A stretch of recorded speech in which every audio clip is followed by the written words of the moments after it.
Okay. All right. So the red light is on and we are recording. Sweet. What's going on, everyone? Welcome to our podcast, our show, our whatever it is you want to call it, our fancy ear tickling sounds. I don't know. Weird. Does that make sense? No, it's weird. Doesn't make any sense at all. You made it weird. I made it weird. That's just kind of what I do. Welcome.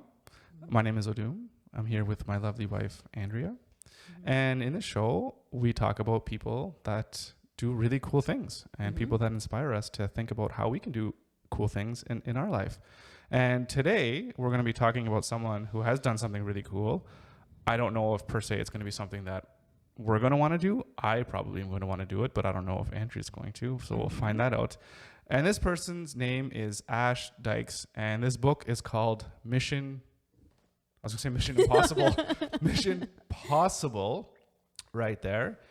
And a decade of living dangerously. And a quote here, one of the world's most fearless outdoors men, which is pretty interesting. For me, I love the idea of outdoors and being outdoors. Yeah. But then when you get out there and the reality, like mosquitoes, I'm like, that's it. We're done. We're done. Here. we're all done. Here. But yeah, it just reminds me of the trip that we took when we were outdoors, kind of camping around for like a month and a half or whatever it was, a couple months. And it was great, like just being out there and experiencing wilderness and, being on the lakes and seeing all the different landscapes and, basically natural wonder and beauty. Yeah. But at the same time, just like, it's hard. The logistics of being out there and not having a nice place to take a dump or, having the bugs, get at you, just little things like that. Yeah. Well, just even 100%. The bears, just like we saw a couple bears, but from a far distance. Yeah. But it's not really something that you think about it because you're like, you don't want to encounter one, but it's not, there's so many more things to worry about. Yeah, that's true. Again, like where to take a shit. Like that's pretty important because you should, I don't know, 3 times a day. I don't know. It's like every square meal. So anyways, yeah. So Mission Impossible. God, I want to say this the whole thing. So I don't know as always. You usually read the book, so I haven't read this book at all. So you're gonna tell me a little bit about it, and I guess we're just gonna discuss it and see how cool it is, and we'll go from there. So with that, I'm just going to let you take it away and start wherever it is that you want to start in terms of telling me who is Dykes and why is he one of the most fearless outdoor men. So he's had like 3 like Guinness World Records basically, and so the first one was he was the first documented person to walk across Mongolia from west to east. From across the whole country. Yeah. Do you know how much so distance it's like that is? 1,500 miles, which is, and I looked it up because I knew you were going to say miles. Wow, I'm not. Wow. So it's. I'm Canadian. I don't do miles. So kilometers. It's over 2,400 kilometers. Okay, yeah. So he walked that. So he walked that by himself. So that was his first one. And why is that so special? People have walked across Canada, which is like over 5,000 kilometers. Why is walking across Mongolia a big deal? Because he's like the first documented person to do it, and it was all self-supported. So he carried a trailer behind him. Carried a trailer? Like he had like a trailer around his waist and like pulled it behind him with all his gear on it. So when I think trailer, I think of obviously like a camper trailer. So obviously he's not drawing that. Is it like, I'm thinking like a chariot, like, those bike chariots that we had. Yeah.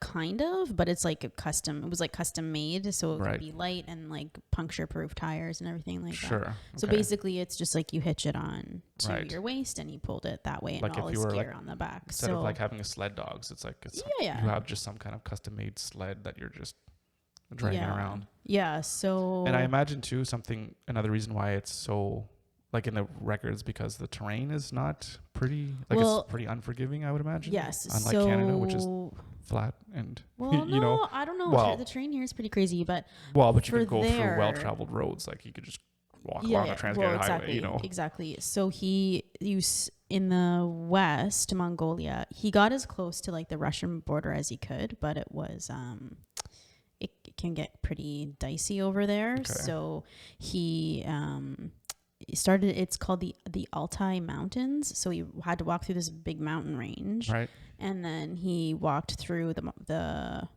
Mongolian desert, the Gobi Desert. And, That's crazy. And then you walk through, the desert gives way to like steppe, which is just kind of like grasslands. So how high does the temperatures get in that desert? Pretty high. Yeah. I don't know. I don't know how high, but I mean, it's a desert. So I know. Well, it probably gets pretty cold at night too, I'd imagine. Yeah. I don't know about this one. So the other thing that's obviously quite different than walking across Canada is I think it's like the least populated, like has like the lowest population density. Like Mongolia does? Yeah, I think so. So there's just not a lot of people there. There's not a lot of towns. So you have to be pretty much self-supported because there's not a lot of... You're not going to Tim Hortons once you're done. Coffee. Yeah. You're not grabbing a coffee on your way. So, so that one was pretty significant. And so like the trailer, he's pulling all his gear and it's like 260 pounds.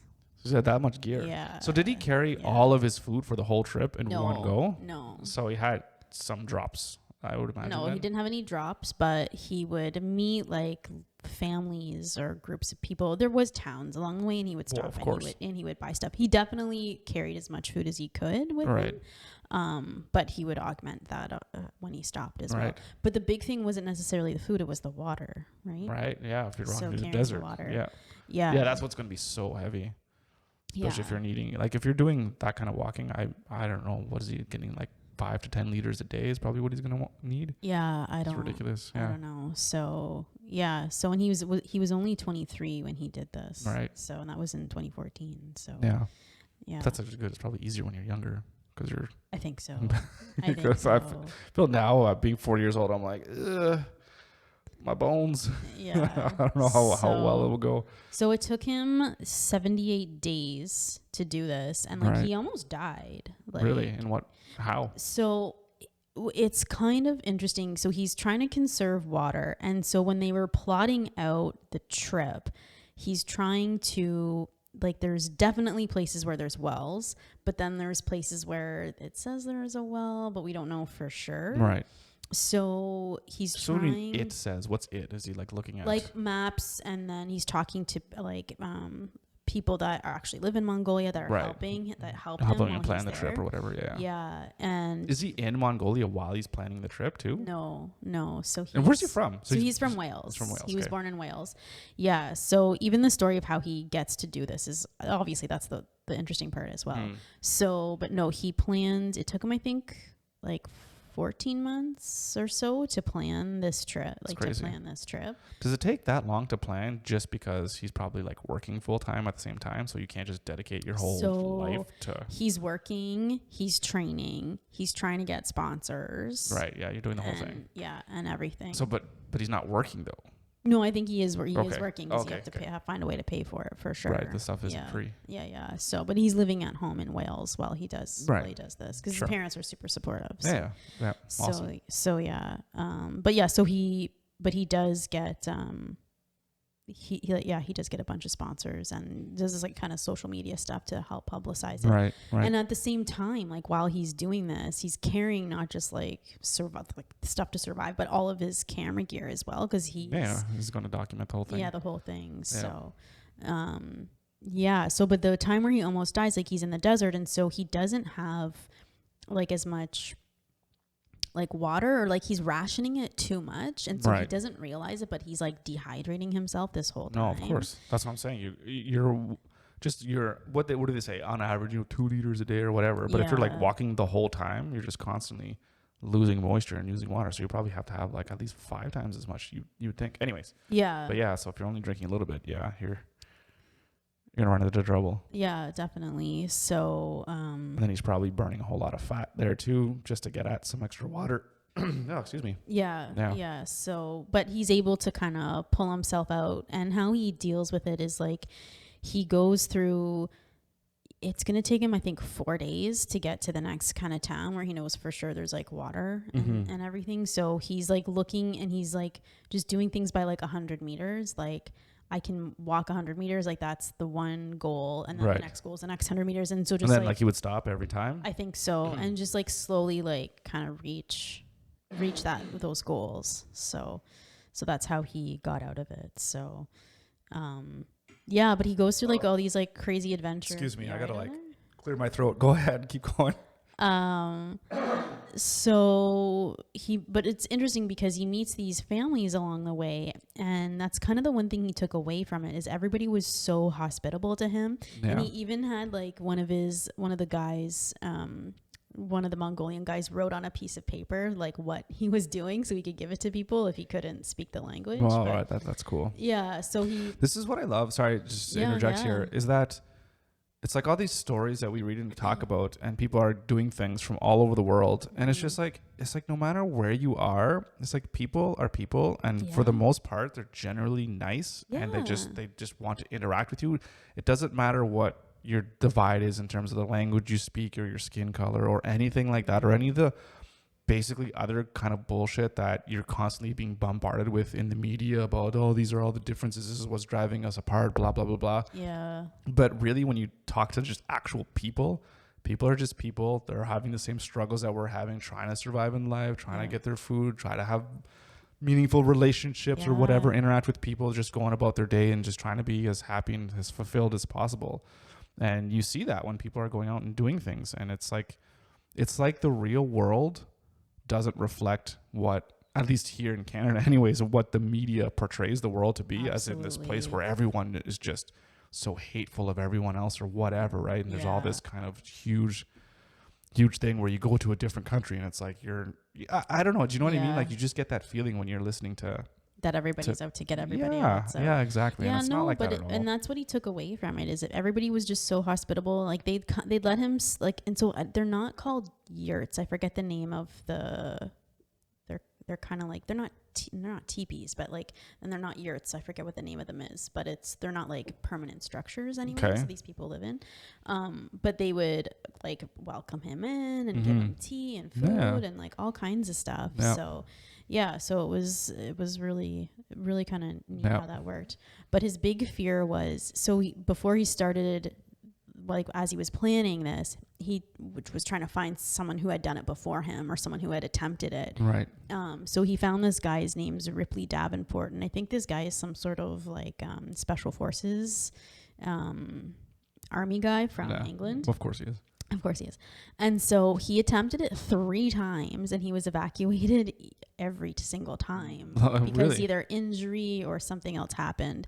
So, and this is like, it's like just walking. We're just talking about walking here. We're not talking about, climbing Mount Everest with no oxygen or no jacket. Like it's... Yeah, but that's how nuts the terrain is. Yeah. And that's how just sparsely populated it is. So there's like not a lot of help that you're going to be able to get.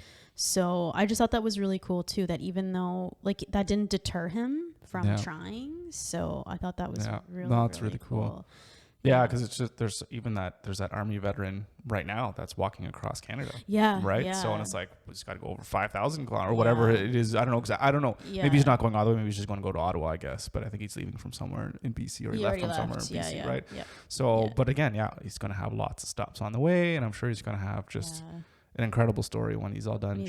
All the different people he's going to meet along the way. Yeah, definitely. But yeah, like I don't think there's there's not any crazy terrain. Like he's not going to be walking through some the Andes, not the Andes, but the Rocky Mountains or whatever like that. It's not, there's roads that you can, I'm sure, you know what I mean? Like, yeah. And that's one of the questions that I had, cause I wrote down a couple of questions that if I could talk to him, that I would ask him. Right. Because when I wanted to know a bit more about like his planning and how he picked, like how he decided on his route. That would be kind of interesting to understand and find out how he decided. Well, you said it's that. Like it's along.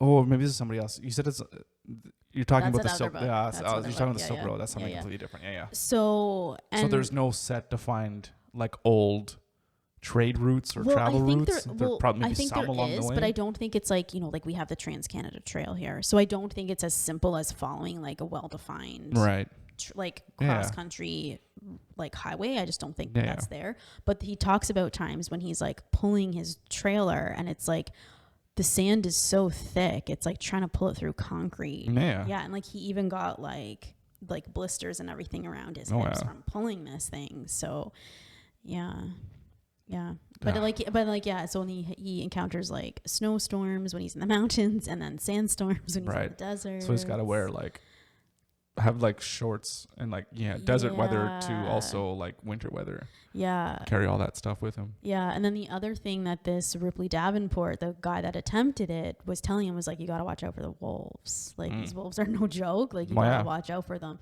Surprisingly, he didn't encounter any. Did he? Well, wolves are usually they're not gonna really go after you unless they're either really hungry or you're getting close to their den or whatever. They're defending their territory. From what I know, I'm not a wolf expert. Wolf expert. Don't go like, I heard this podcast, so I'm gonna go here because I'm safe. This wolf expert here told me. It's like, no, just. But what he did, we almost a couple times almost stepped on like venomous snakes. Yeah, on the trail, so that's gonna happen. So yeah, and most of nuts. Yeah, I mean, there are some really aggressive animals out there that are also very venomous that you have to watch out for, like a black mamba or there's another one too that I think is really also venomous but also very aggressive. I can't remember what it is, but but a lot of organisms that are very dangerous, they're not very aggressive, which is kind of a good thing. Because you don't want to have something that could kill you with a bite just constantly going after people. Just like, okay, you don't have to be so aggressive. But going back to like kind of the beginning, so that was his first like big mission, that this like big expedition that he kind of planned out just for himself solo. So this is one you said he had 3 Guinness World Records. Are you going to the next one? Well, before we go, so he got a Guinness World Record for doing that, and so it was, like I said, it was 1,500 miles. He did it in 78 days. Right. He was worried he wasn't going to be able to complete it because he only had like a 100-day visa, so he was able to complete it within that time. 22-day leeway. So, what was I going to say? So if we want to go back just to even how he even got there in the first place is a really interesting story. All right, let's hear it. So he was one of these kids where it's like they just need to be outside running around. Like school is not the greatest place for them because you just Sorry, kids. So how many brothers and sisters did he have? He has an older sister and a younger brother. Okay. So he's just one of these kids that he just doesn't, sitting down in school is not for him, right? So he wasn't the best student? He just, not even that, but I just think he just was like, he was just that kid that the teacher's always like, oh, sit down and shut up, So, but he was really into sports, like all different kinds of sports. His family was super, super active. So whenever they would go on like vacation, it wasn't just to like lounge around. It was like actually like do something. Right. Our vacation is going to go climb K2 today, family. Let's go. Yeah. Like it was more active. And his family was really, they weren't like poor by any means, but they didn't have a lot of money for like to fund any of his expeditions or anything, right? And so it was just like, well, if you want to do something, you got to figure it out for yourself, kind of thing. So that self-sufficiency was a big deal as well. So he doesn't go to college because he knows that's not going to be his thing, but he does do, well, I guess in college in a way, but it's for like an outdoor education course, which really speaks to him. So he does that, and then it's like it's a 2-year thing, and he's just like, well, like what now? Like I don't want to be stuck in a 9-to-5. Like I just know. So he finished that thing. Yeah. So he's just like, I know that like that's not gonna be my deal. I can relate to that. You can relate. So he says, I imagined developing myself in this way and figured that throwing myself out into the world would make me stronger and wiser as a person. Living shouldn't just be existing. So, and he's 17 years old when he's thinking that thing. So I think that's pretty extraordinary for a 17-year-old to be thinking. He sounds this like, just hearing a story, he sounds very similar to what my thought process was when I was a kid. Because I remember being a kid and I was like, of course, here I am at a 9-to-5 job, but I guess whatever. There's other reasons I could talk about as to why I think that happened with me. But in terms of the thought process, it was like, I can't be at a computer. I got to be outdoors. Always going around, climbing around the outdoors and being outside and playing sports all the time. Just getting after it. So I could definitely relate to this guy. He eventually figures out that, so he's working at like a restaurant while he's finishing up this kind of 2-year college course. He's not really sure what he wants to do, but he wants to travel. Like he just wants to experience things and just travel. And so he decides he has this like super souped up car. He sells the car. He just sells everything and then then he gets a job as a lifeguard because that makes more money. And he's just working like all the time. And he kind of hooks up with. He's trying to save money for whatever he wants to do. For traveling, yeah. And so he makes with his dad. He sits down with his dad because his dad's super supportive. And he makes what he calls like a mind map. So it's this big, almost like a vision board, I think. Yeah. And so he has like different places that he wants to go, what he needs to get there. So like vaccinations, visas, like everything, right? Just trying to plan it out. And again, I think so it's something that's like inspirational, kind of keeps him motivated to continue on. So then he, I guess, is kind of talking to one of his buddies, lifeguard buddies, and this guy wants to do go with him kind of thing. So they work for like, I think 2 years. And they also get scuba certified. Oh, nice. So they can be instructors when they're working abroad. Oh, that's cool. Yeah. So they end up. I really like this. Sorry, I just stopped right there. It's just the idea of knowing that you want to do something and travel. And obviously, I think that one of the biggest hurdles for anybody is like finances, right? Like how are you actually going to pay for this and keep yourself afloat? But it's like, you don't have to save up like $1 billion to be able to fund you for forever. Yeah. But it's like you develop skills so that when you go to a different country, you can actually still work because you have necessary skills that you can teach other people. So you're employable. So you don't have to have all the money all saved up because you can still work part-time or whatever. And, I don't know how much scuba instructors make, but, if you're making $20 to $50 an hour or whatever, and you do that on the weekends or whatever when you're traveling, that's a great way to support you. Yeah. And oftentimes a lot of countries are a lot cheaper than, if you're staying in Canada or the US or whatever. So that's awesome. So they end up they go to Asia. They start in China. And so any more specifics? China's pretty big place. Like Beijing. Yeah. And they go and they see the Great Wall. And they go to Macau, which is like southern type China. And then they go to Thailand, and you're going to love this part of the story. So they go to Thailand, and they're having like time of their lives in Thailand, and they do all kinds of diving there. And then both of them become restless because they're just like, oh, we're doing the same thing all the tourists do. We don't want to see all the same shit that tourists see, right? And so they decide that they're going to bike from Cambodia all the way to Ho Chi Minh City in Vietnam. And so it's like it's Ho Chi Minh City in Vietnam, and then north to Hanoi. And so it's over 1,000 kilometers. And so they have no money, so they spend like 10 pounds, and they buy these like shitty bikes, and they ride these shitty bikes 1,000 kilometers. And everyone was like, oh, you're never gonna do it, you're never gonna make it. No, like they made it. They totally made it. And then they end up going, he talks a lot about this, they go to where was it,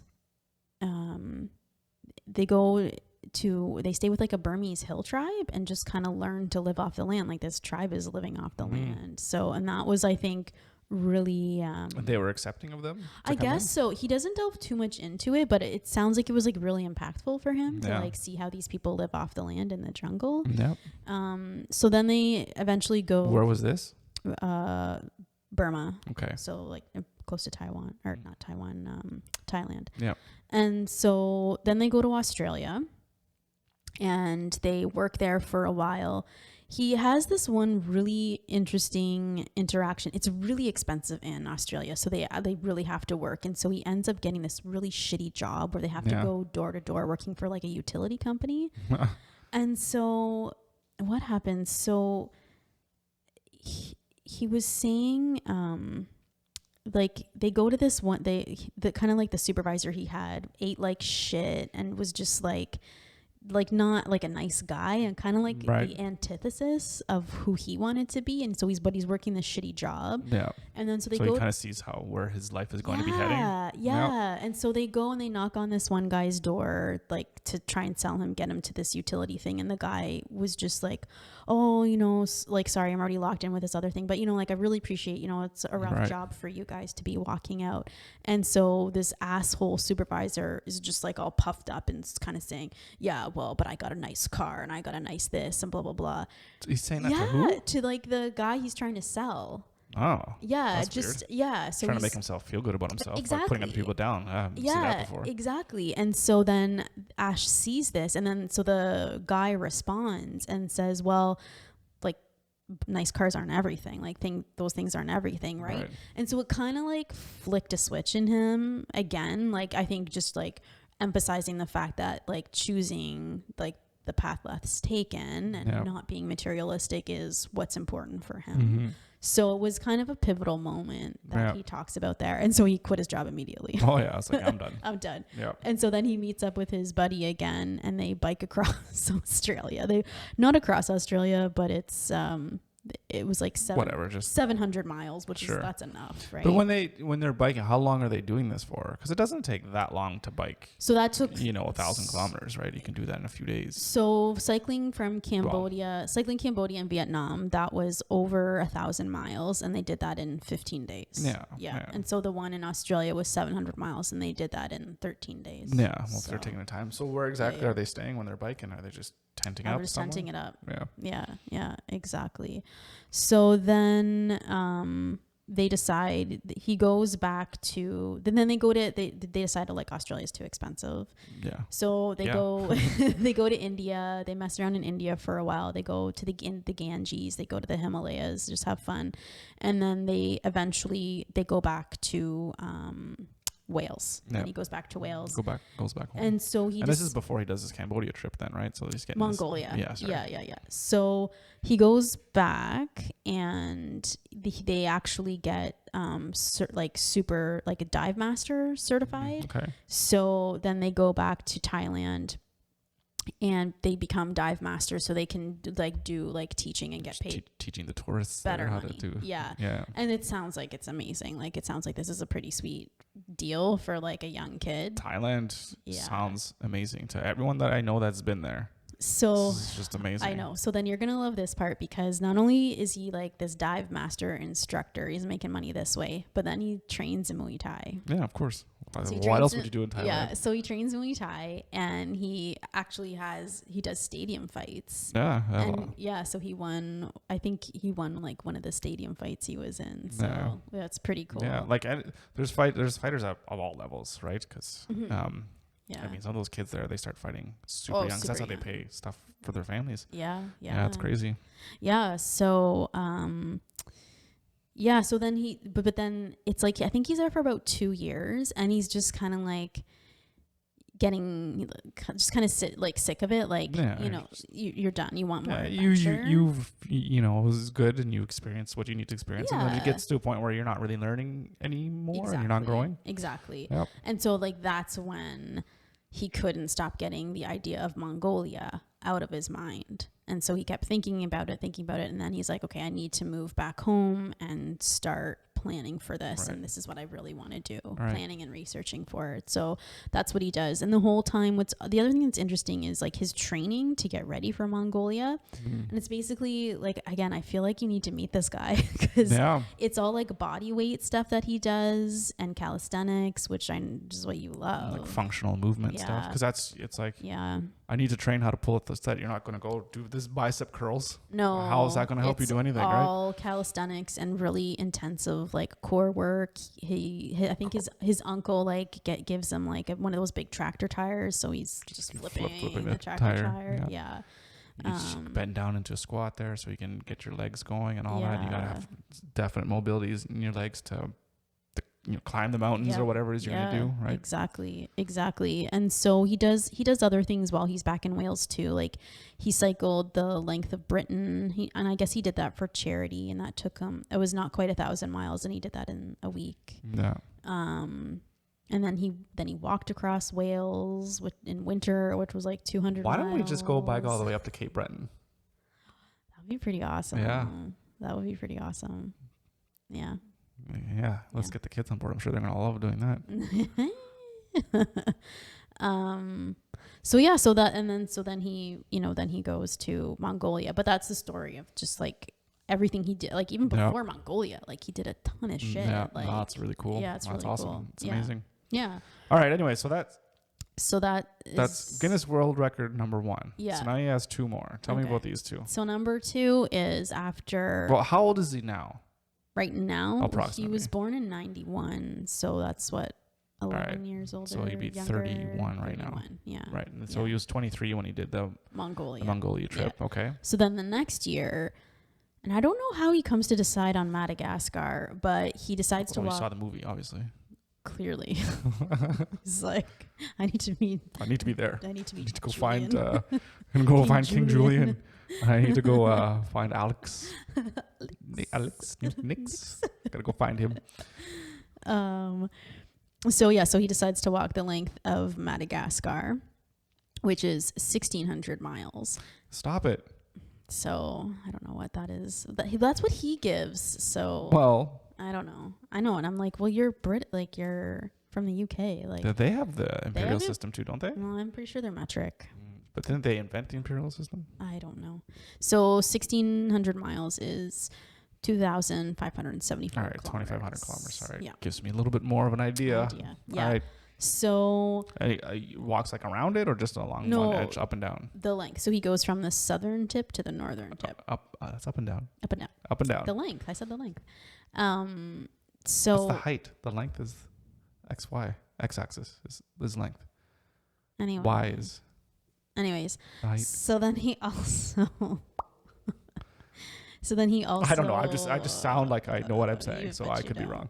But then he also wants to climb or hit each of the 8 highest peaks as well. They're not that high. Like you don't need specialty climbing. No. Yeah. No. So just like going. Remember when we climbed up to the top of Sleeping Giant, kind of something like that. I think a bit more significant. Yeah, but Well, I don't know. Yeah. So he does that as well. So this one was hard to read through because it sounds like it was like a fucking slog to get through.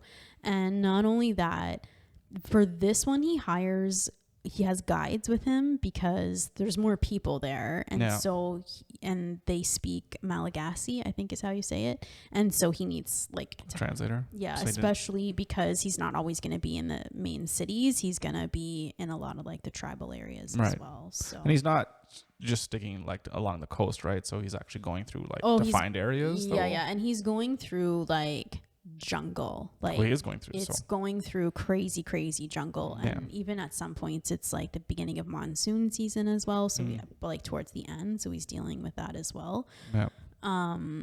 So yeah, and there's a desert even at the beginning stage, like in the south. So it's like he's hitting like all these different kind of ecosystems as he goes through. And there's so much difference between this one and Mongolia as well, because there's civil unrest at the kind of beginning. So he has to kind of off-road it at some points to avoid that kind of civil unrest as well. But he does. And then even like having to deal with a guide and having to wait for someone and deal with another personality, like that sounded like it was really difficult. Yeah. It's just so funny. This is totally out there, but it's funny. It's like, oh, you're going to a different country, got to deal with civil unrest. And I just think of like, imagine if somebody from who knows wherever, right? Someone from Thailand's like, I'm going to do something crazy. I'm going to go to Canada and walk through Canada. Yeah. And it's like, I had to walk through a freedom convoy. And it was terrible. People were honking their horns, and there was a hot tub there and bouncy castles. And it was crazy. It was civil unrest. It was civil unrest. But thank goodness the government called in the police and horses and started trampling all the old ladies there, because I was fearful of my life. Anyways, I just, the differences that we live through. Right? Like it's all about definitely, civil unrest there is a lot different than civil unrest here.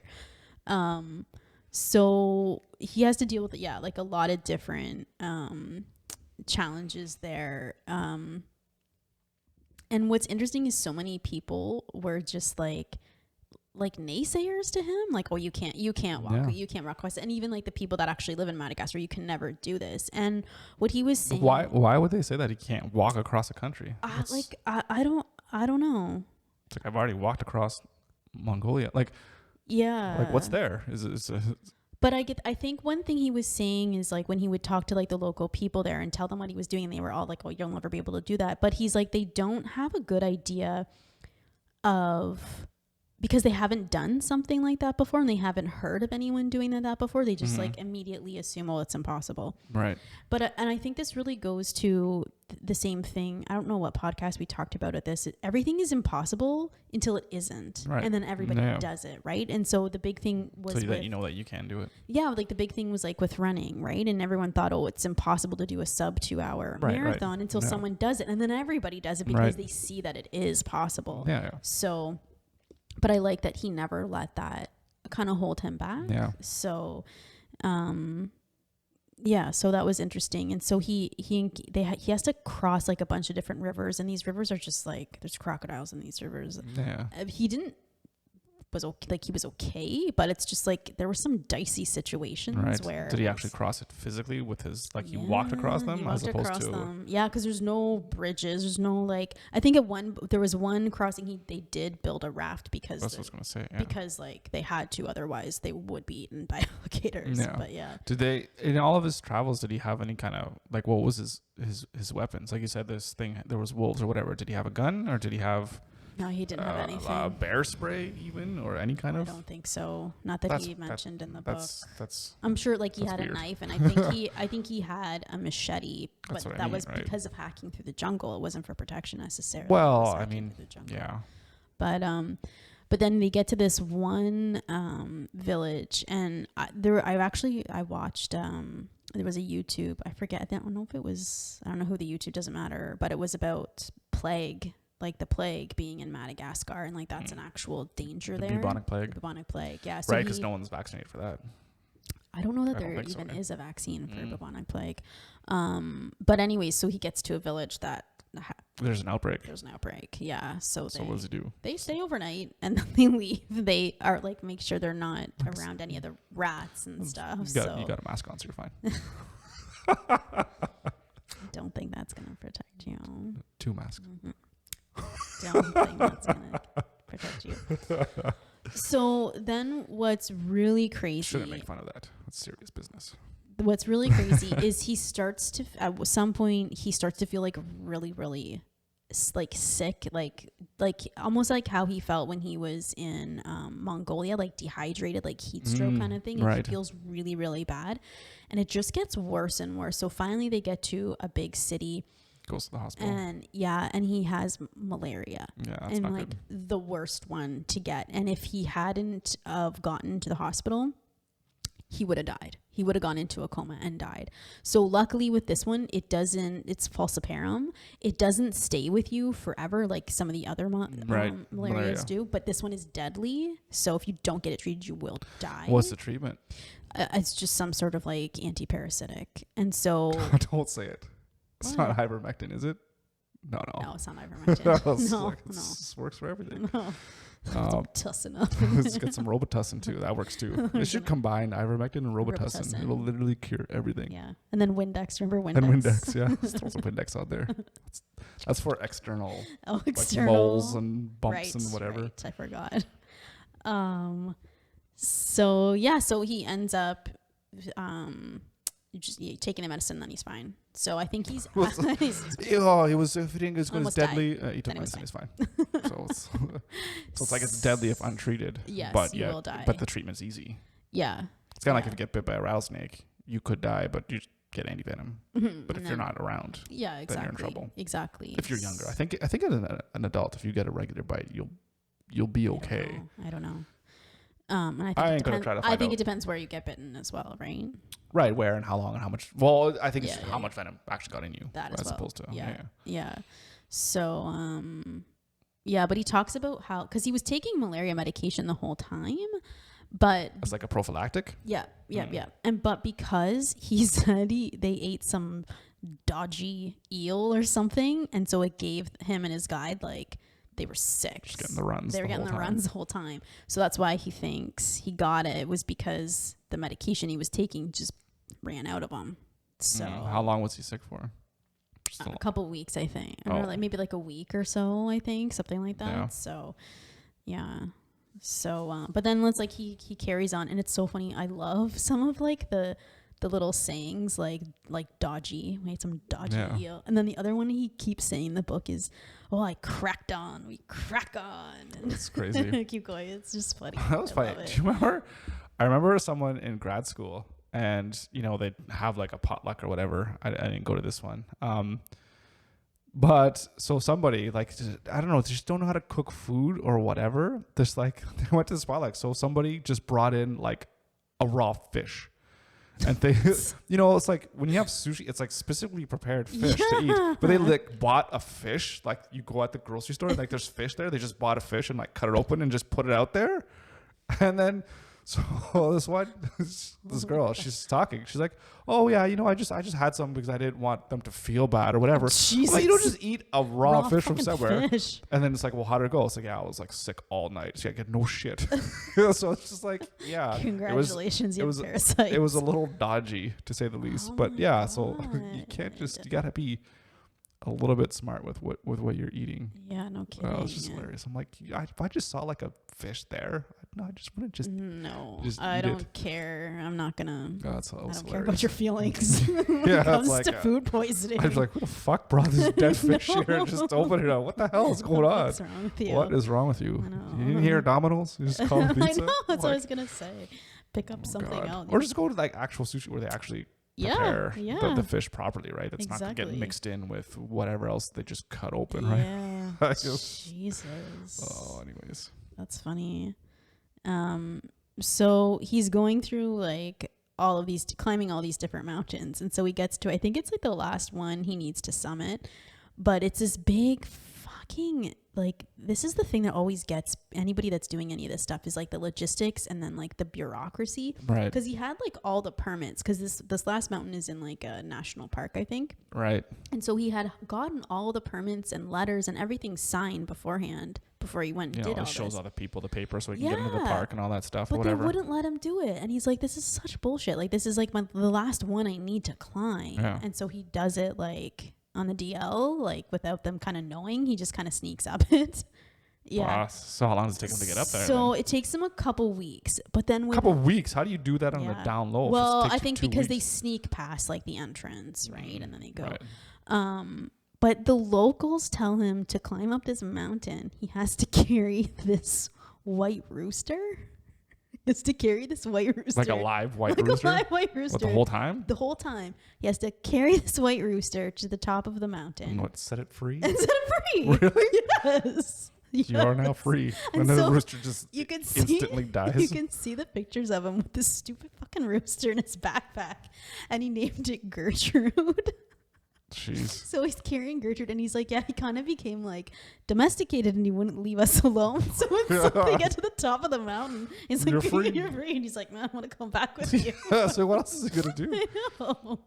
It's like, there you go. So what are you gonna do if you set a rooster free? Isn't he just gonna die? Well, I don't know. Aren't they domesticated animals to begin with, or is it some type of local bird that's that's wild? It was like an actual like a rooster. You see a picture of it. It's like a fucking rooster. Yeah. Yeah. So where did he get it from? He got it from one of the villages. The village that told him he had to take it up gave it to him. They gave it so he didn't have to pay for it? Well, it's going to cost you $20 to get this rooster to get to the top. The kids are like, oh, this fucking idiot. Gets them every time. Every time some idiot wants to climb this thing. Yeah, so gets to the top. There's just this dead bones of roosters all over the place. Everywhere.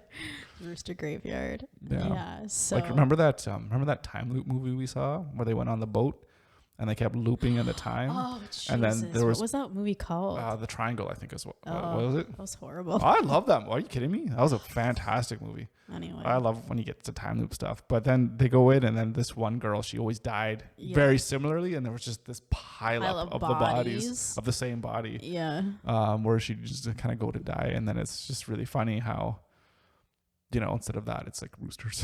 Rooster bones white everywhere. roosters just kind of laying around. Yeah. Sorry, I just had that picture in my head. Yeah, it's pretty funny. It's pretty funny.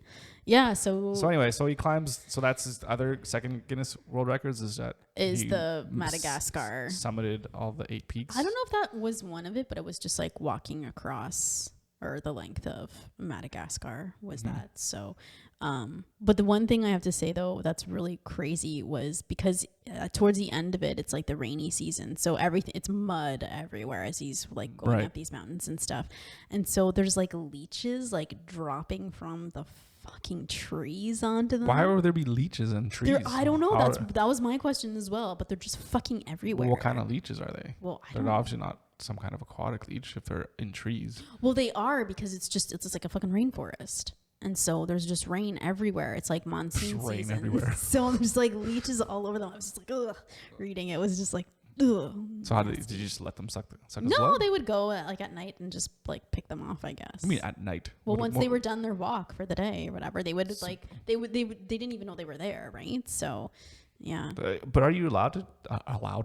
Do you just? Well, I don't know what. There's a special way to do it. Yeah. Because I don't think it hurts to have a leech on you.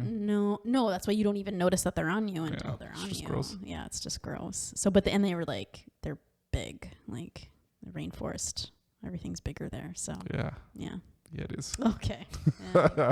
Anyway. So, but the other cool thing is like when he was on this trek, he went to like one of like the lemur conservation places. King Julian. He found King Julian. He found King Julian. Yeah. So it was kind of cool. Like it wasn't just about him just walking across it. Like he was teaming up with some of these different conservation things, because the cool thing about Madagascar is 90% of their wildlife there, or I think even the plant life as well, only grows there. Like you can only find it there, which is crazy. That's really interesting. cool. Yeah. So. All right. Cool. Yeah. So that was. All right. That's number 2. All right. Number 3. Come on. We gotta. Yeah. Well, this one's really short because the book only talks about his first 2. Oh, okay. But so his last, right. So which I would have loved to have read more about this one. So his most recent one, maybe you'll have another book. Yeah. So, but he finished this. It was he called it Mission Yangtze. And so he walked the length of the Yangtze River, which. Where's that? It's in China. So it was 6,437 kilometers. Thank you. You're welcome. And so he did this in a little less than a year. I think it was like 354 days. You walked that. Yep. Took him that long. Yeah. So is he doing a hybrid, like camping versus, staying at, different cities or whatever it is? I don't know. I don't actually know a lot about this one, because he doesn't talk he talks about it. Like I've seen him on 2 different podcasts, but they don't ask him those specific questions. That's what is so fascinating to me. And what I really want to know is like, it's like the logistics. It's like I could totally understand and put into my mind the physical feats that it takes to walk for 3, I'm like, I feel like, well, it would be hard and whatever. I'm like, I feel like I could do it after training or whatever. Yeah. But that's not what's I think is so hard. What's hard is, number 1, you're in a different country. Do you even know the language? Yeah. And like, where are you sleeping? Where are you eating? Yeah. Where you where are you getting your water? Right. Yeah. So I think China would be a little bit easier, I think, than some place like Madagascar or Mongolia. Maybe depending on where you go. I guess it depends on where you go. I don't know. Yeah. Right. But those are the things that I feel like that would just make me buckle and fold, because it's like I don't know how to deal with your regular, again, like, where are you taking a shit? Where are you sleeping? How's that all going to work? Well, what's interesting about this is that do they have crown land where you can just go and pitch up a tent somewhere? Yeah. You don't want to go somewhere and just get arrested or whatever. Well, right? And this one was different because the whole thing for long. And this one is different because you're walking through China, so you definitely need permits, because he had to show his permits. I don't know how many times to all the different across the country. And the other thing was did they start? I don't know exactly where the Yangtze River starts, but it was really up high. I think almost in the Himalayas. A lot of rivers start up in the mountains. Yeah. So many people but that were part of his crew, because this one was a bit more. I think he had a film crew with him at this point, and so many of them had to be evacuated because they had altitude sickness. No, really? Yeah. They couldn't handle it. They couldn't handle it. And the weather started to get really bad. And altitude sickness is just because they're not used to having the low oxygen. Yeah. So they didn't train, obviously, because they're just like, hey, you're a film crew. Yeah. Johnny, go over there. Yeah. Like, And some people just, even if you do train, like this happens on Everest a lot of the time, even if you have trained, it doesn't matter. Yeah. There's something within you that you can't handle it for some Everest reason. is a little bit taller than where he went to. Everest is in the Himalayas, though. Well, yeah, but I mean, yeah, of course you it's know what I higher. but where people get altitude sickness isn't at the top, right? Like necessarily, it's a lot of like people die when they get. but a lot of to the people top. get to like the same height that they Right. were at and get altitude sickness. Like So, base camp, even. yeah. Oh yeah, definitely. But even base camp is probably a lot higher than where he went, because even base I camp don't is in know. like 13,000 feet or something I like don't ridiculous know. like that. I'm not sure. I don't remember. Yeah, but anyways, yeah, he's climbing high, of course. Yeah. Of So then the weather is starting to get bad. So everyone told him like, you need to delay this. Like you need to come back. And he's like, no. Like I've done all of this training. Like, yeah, like we're ready to go. and I have everything planned out. Like I gotta go now. Yeah, a little bit of weather is not gonna. Yeah. So he talks a lot about when they were in like the Tibet part. I think. So that's where it but he's doing it was. himself. But he has a lot of guys. He has then. guides, yeah, and stuff. So But that's got to be a lot easier though, if you have someone that just is with you the whole time. yeah, So you have someone to talk to and yeah, not go crazy and all that stuff, right? I think so. But definitely there was bear issues and wolf issues in Tibet where they started. And what was the one crazy story he told was they were talking to He's got a shotgun. You hear a noise? Bang! Yeah. Ain't got no problem anymore. He's got a good spread. You got a problem over there? Shoot. Close your eyes and shoot. Ain't got no problem no more. But I guess he must have been with someone. He didn't have a translator, and the locals came up and were trying to tell him something. He was videotaping the whole thing, and they were trying to tell him something. And he's like, if you see him, like he's always smiling. He's always like very like a nice guy. So he's like smiling and like nodding and like, oh yeah, doesn't know anything of what the guy's they're like, saying. no, there's a fucking bear up there. So he doesn't know anything what he's saying. So I guess he sends his video to one of his like video editors or something, and she's like transcribing, and she's like, they're telling you how fucking dangerous it was and that a bear actually just killed a lady the night before, so you better be fucking careful. Yeah. So they were fine, obviously. But yeah, so does anyone like get a bear that's bitten like a man eater and like they hunt it down and kill it? I don't know. It's crazy. So the only place where I've really heard much about this expedition was when he was on Joe Rogan, and then there was like another podcast that I listened to, but he didn't talk too much in detail about it, which I would have liked to see. His Instagram was pretty cool, and he has some incredible pictures of this mission. And then if he had a whole crew there with him, so they got guys with top gear and they know how to take photos and all that stuff. They say it was like National Geographic that was with them, and that they're going to release a documentary, but I haven't seen a date for it. And I haven't the trailer makes it look incredible, but I haven't been able to see where the documentary is at all. Which maybe it's on Disney. Is I don't even know part if of Disney? I don't know, but I don't even know if that it's even released or that they've even finished it. It takes a while sometimes, Yeah, so post-production and all that. Yeah, but apparently put some special effects, some CGI going on. But so he goes through some really remote areas, but then he talks about like going through like actual cities as well. Yeah. And he actually, I think it was Jet Li, while he was in there. He saw Jet Li? Well, he That's did like cool. a commercial with Jet Li, and I guess they wanted him as part of this commercial that they were filming. So that's pretty yeah, so he's cool. getting a pretty well-known guy too from what he's done. Yeah, definitely. So so that was his most latest one. I really would like to know about that one, because it's obviously it's like a year of walking along that river. So where's his home? Where does he live? Wales. That's Yeah. So what's his next? I don't know. adventure? I keep waiting to see, because I follow him on Instagram, but there's nothing really coming up. Like he wrote the book, and then he's done different podcasts and stuff. Does he have any of his own online stuff now, or is he just he has like a YouTube channel where he has like little like kind of some workout videos or how to prepare for this or that sort of thing. Nothing concrete that he's kind of building. Like at least that we know of. Anyways. Like on his website it has like he does like a lot of speaking engagements, obviously. and he does have like a coaching tab, but I don't know what that even means, Right. like what it would look like Yeah. for that.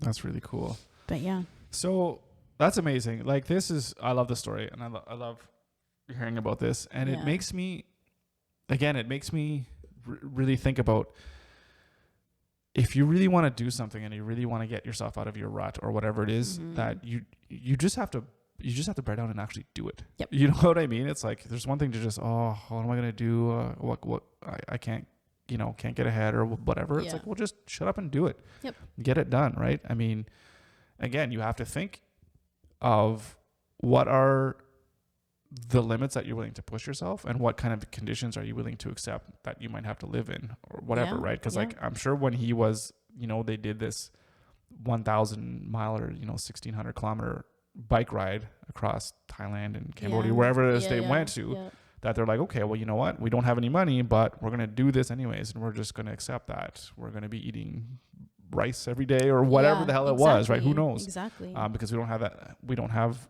the money in, but we're okay with that because we're getting the experience or whatever.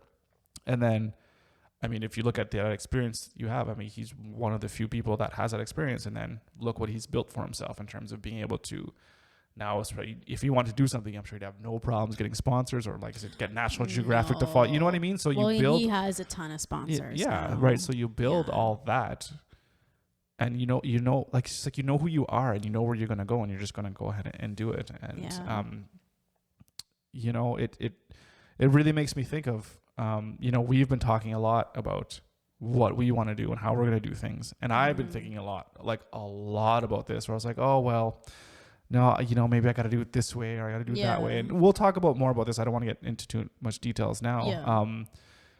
But then after listening to this and thinking about this, like, you know what? No, we just gotta go and do what is we need to do, and just like, let's just do it. Let's you plan or whatever. And I'm not going to drop everything right now, but like, no, if this is our goal and this is what we want to do, why are we just not doing it? There's always uncertainty or whatever, right? But a lot of the things that we talked about, what he said, it's like, well, I'm going on this trip, but I might not be able to sustain myself financially for as long as I want to do it, but I have these skills that I can have and I could use that where I'm on the road. Yeah. I can teach people these skills, or I can get these types of jobs. And exactly. And I know, for example, between you and I, if we're like, okay, well, we're going to do our thing and hit the road, whatever.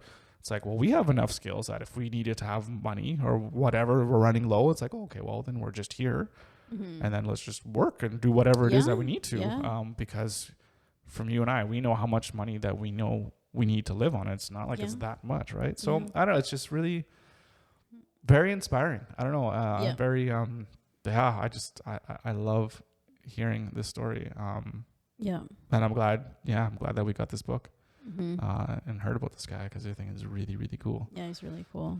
So that being said, for you, I want to ask you a question. Obviously, I don't think that you are game to like, hey, let's just pack up and let's go walk across the Nile River or something like that, or walk along the Amazon, which I think was really cool. I think there's another book. Isn't there a father and son that did this Amazon trek as well too? No, there's another book, and I started reading it, and to be honest, that was a really bad book.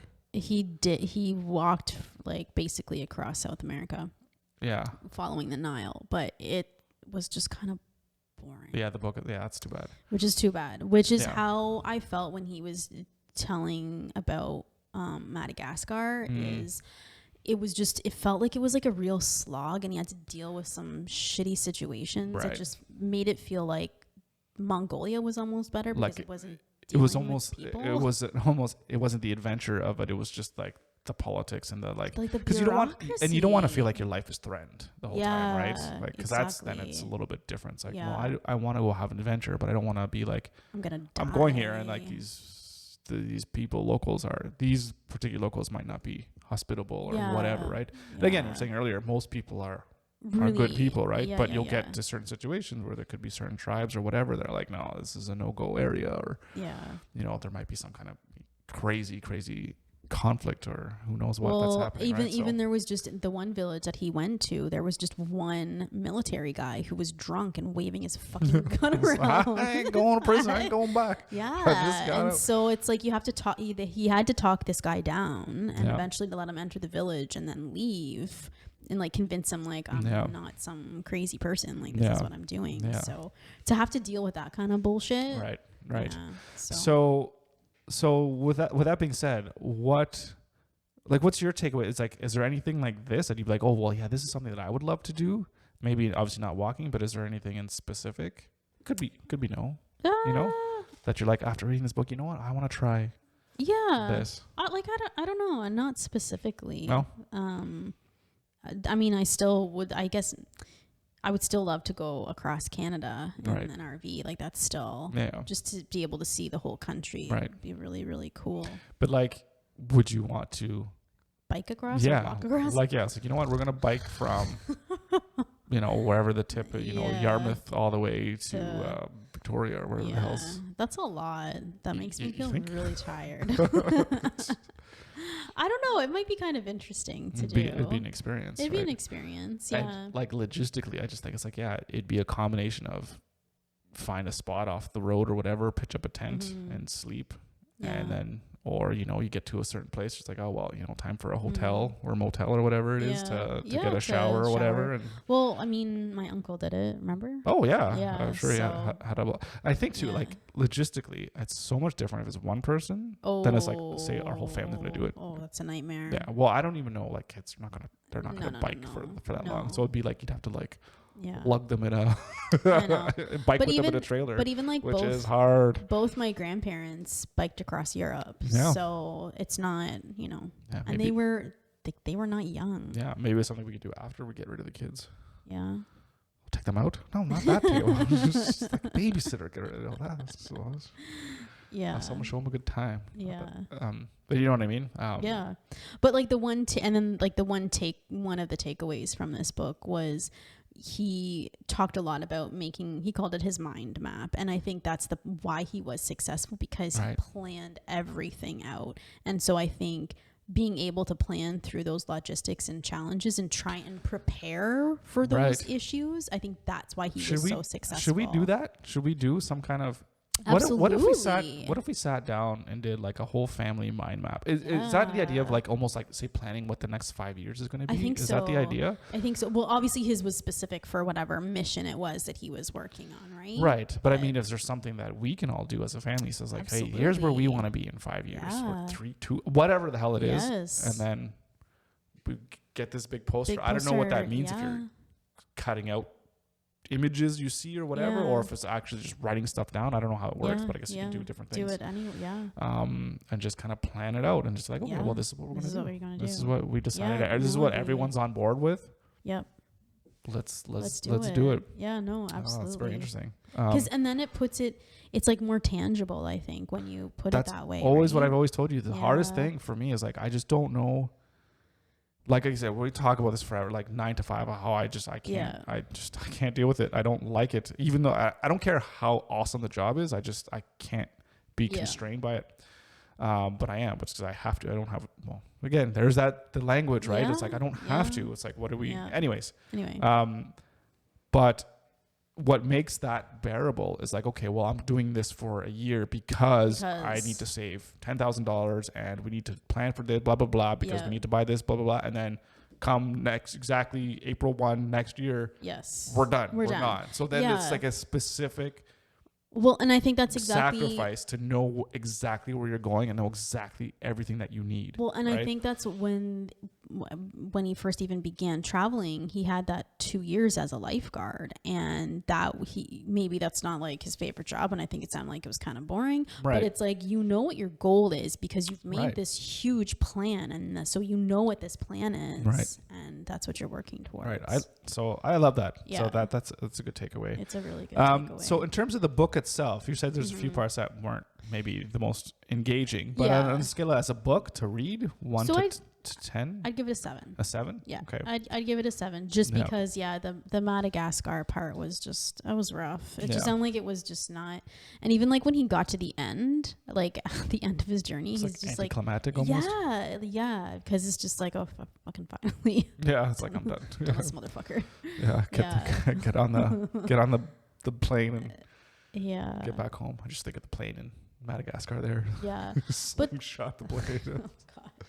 But Let's get the penguins. Get me out of here. But I think like the other thing that's interesting about that too is I think then it goes to show it's about the journey and it's not about that destination at the end of it. Do you know what I mean? Like you feel that sense of accomplishment, I'm sure, but it's like the journey is what is part of it. I'm sure you're done too. You're on the plane ride home. It's like, what next? Yeah, exactly. It's like, what else do I want to experience? And it's kind of like a letdown to be done. To a point, yeah, I could see that. Yeah. Yeah. But so 7 out of 10 but like, 10 out of 10 inspiring for sure. Yeah. And listening to him like on the Rogan podcast and this other podcast, he's so engaging and he's very enthusiastic. Like cool. He's a really cool person to listen to talk to. So like he has charisma. He's not just this like boring person. Yeah. No, it's really cool. Really cool charisma. So awesome. Yeah. Cool. So that's it. That's the story. A lot. Mission Possible. Right here again. Here it is by Ash Dykes. Yes. Yep. Pick it up. Yep. Read it. It's a good book. And let us know what your walking adventure is going to be. Where are you going to walk? Yeah. I'm going to walk to the kitchen and grab myself a pizza. Sounds good to That's me. not the moral of the story. If only it was. What's that? If only it was. Yeah. We could even just think of us doing like little, like I said, like from up here to Cape Breton or something like that, just like, I mean, that's, what is it, like 400 kilometers? You just do it in spend a week or whatever. Mm-hmm. That's something that's totally doable. That Cape Breton that'd be a hard bike ride though, because of all the hills. Oh, like around the Cabot Trail? Yeah. I don't know, man. I have such an issue with heights now. It gets high.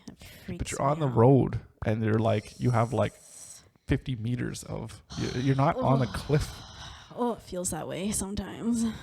I don't know. Yeah, that's crazy. It's freaky. All right, well, we'll play it safe. Yeah. Like across Winnipeg. Sweet. In the winter, when it's minus 50. Hard pass. Hard pass? Winnipeg in the winter is not for you? Not for me. No. No. We'll get there. We'll get you used to it. Anyway. All right. Thanks for listening. Yeah. Thanks for tuning in. We appreciate it. I think we're done here for today. Yep. If you like any of the stuff that we do, please check out our website, odumandandrea.com. You can support us there. If you like what we do, we really appreciate that. That would be amazing. But if not, that's good. You just come in and listen to our stuff too. That is awesome. Yeah. Leave us, like and subscribe, whatever all that stuff is. I don't know. I hate saying that kind of stuff. Do whatever you need to do. Just do what you got. You know what? Just do what you got to do. I don't care. Just do it. You do you, and that's all good. But we do appreciate you listening, though. Absolutely. It's amazing. We love each and every one of you. So keep it up. Yeah. And you? Yeah. Have a good one. You too. What are you doing now? I got a crazy workout planned. Well, that's fun. It's good times. Good times. Mm-hmm. Good times by everyone. All right. Thanks for listening. Yep. And we'll see you next week. Sounds good. Wait, you're going to do this? Oh, yeah. Chris by 5. I almost forgot. I was waiting for you to do it. I almost forgot the Chris by 5. How could you forget that? I'm tired today. That's no excuse. Okay. Ready? We did it. You get yourself 2 gold stars this time. Thanks for listening. Thanks for watching. See you next time. Bye. Bye.